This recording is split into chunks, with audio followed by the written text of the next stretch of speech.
Magandang umaga mga kabay. So ito yung pangatlo ko na repair mga kabay. 39272 pa rin mga kabay, liter C. Ang model nito mga kabay, ganun pa rin. DWE 200S. So yan mga kabay, nakasaksak na yan. Wala din po siyang power. Ayan, kahit galawin natin yung cord.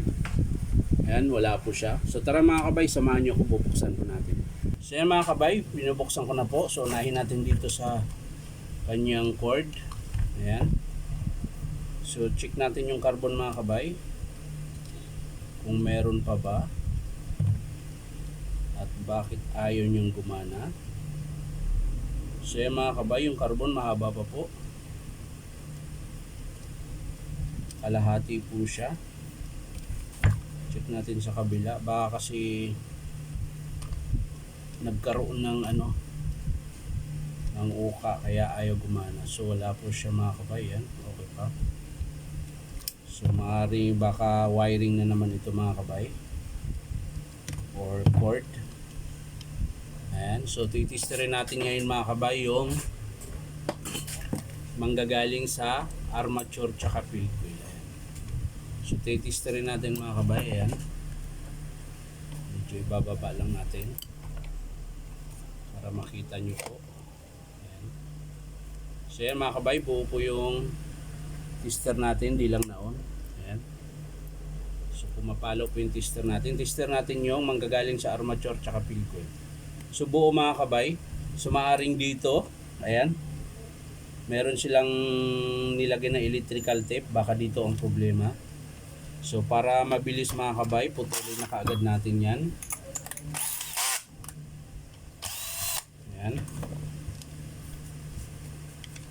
Para wala na po tayong madaming cheche boriche. So pinuputol ko na kagad pag mga ganyan mga kabay para mabilis po yung natin. Ayan. Tapos dito ko na siya tinitester ulit kung meron siyang power. Ayan.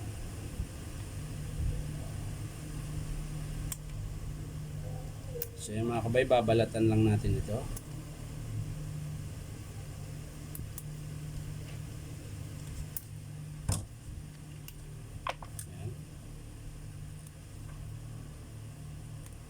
Tapos short nyo lang to mga kabay, yan, para mabilis yung pagtitester natin.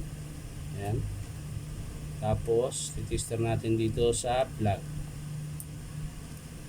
So yan mga kabay, gumana siya, oh. Ayan. Pumalo po yung tester natin. Ayan.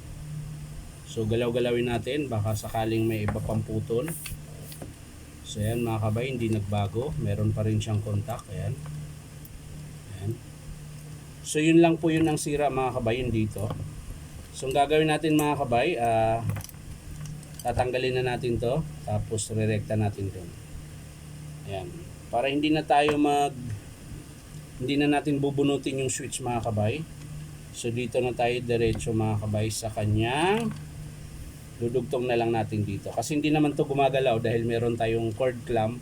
Ayan, pag na-clamp na yun dyan, hindi na yan mabubunot. So pwede nating idugtong dito mga kabay.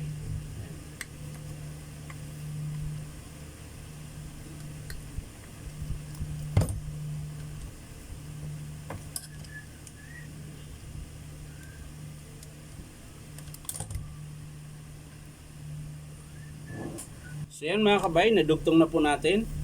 Ayan, nailagay natin na maayos. So titesting natin muna mga kabay bago natin isara.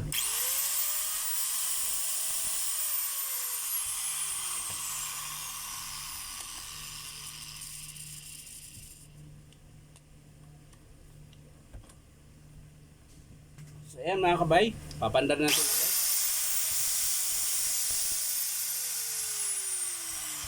So yan lang mga kabay, bali wiring lang po yung sira niya. Ayan, so ang babayaran ng customer nito mga kabay ay libor lang po. 200 lang po yung libor namin mga kabay. So sa mga gustong magpagawa dito mga kabay, punta lang po kayo dito sa Powerman Hardware 530 T Alonso, Santa Cruz, Manila. Hanapin nyo lang po yung Powerman Hardware. So yan lang mga kabay. Bye bye.